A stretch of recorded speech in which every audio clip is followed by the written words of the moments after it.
Well, here we are today in Serbia, in Belgrade. Now, a lot of people might think, Serbia, where is Serbia?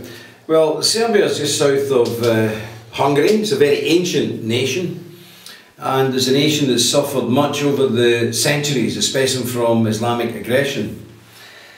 Many people in the West have no real idea of Serbia. They hear something about the war that happened several years ago and NATO bombed Serbia, but they don't really know what it was all about. Well, anybody who lives in a Catholic country, and Ireland especially, every day at 1 o'clock we sound the Angelus bell.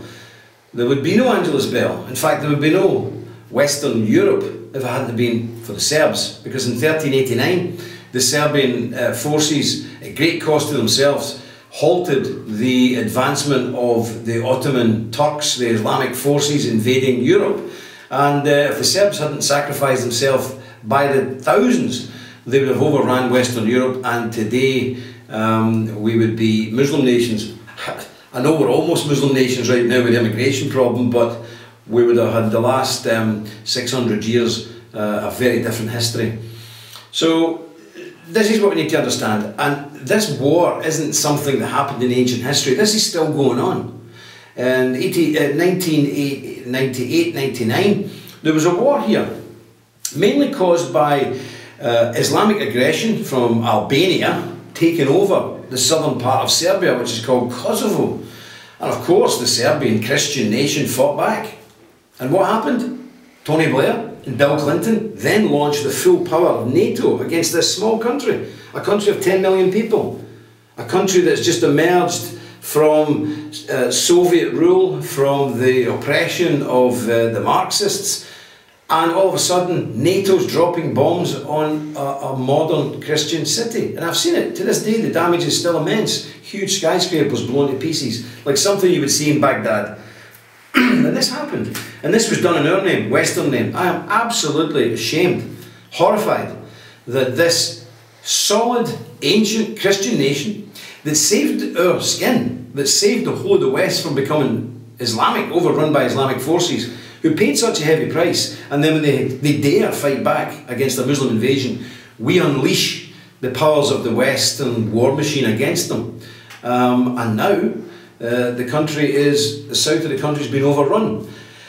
I'm just back from there. I've seen it with my own eyes, and it's truly, truly shocking. We have monasteries burned, looted, Christians displaced, tens of thousands of Muslims pouring in from Albania, and heavily financed by Turkey and other Islamic nations. There's mosques everywhere, new ones. These are like little kit buildings, you know, they build a McDonald's or a Burger King, they build it in 2 days, boom, they just appear.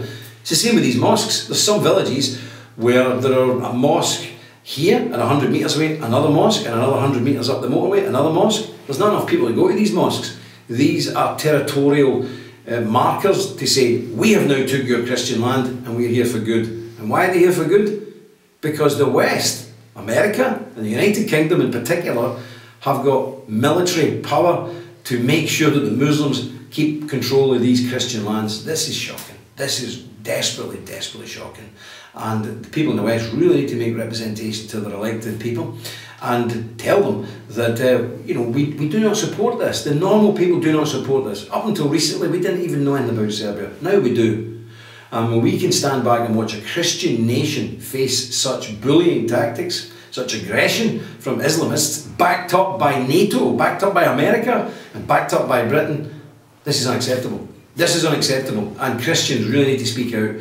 And I would urge anybody watching this to Google, have a look on YouTube, Serbian Kosovo War, have a look what was done, have a look at the burned monasteries, have a look at the Christians butchered, massacred, murdered. Of course, the BBC and CNN tell us it's all the Serbs are the bad guys. Well, we're used to that. I'm sure you're intelligent enough to look at these videos, to look at these films and understand.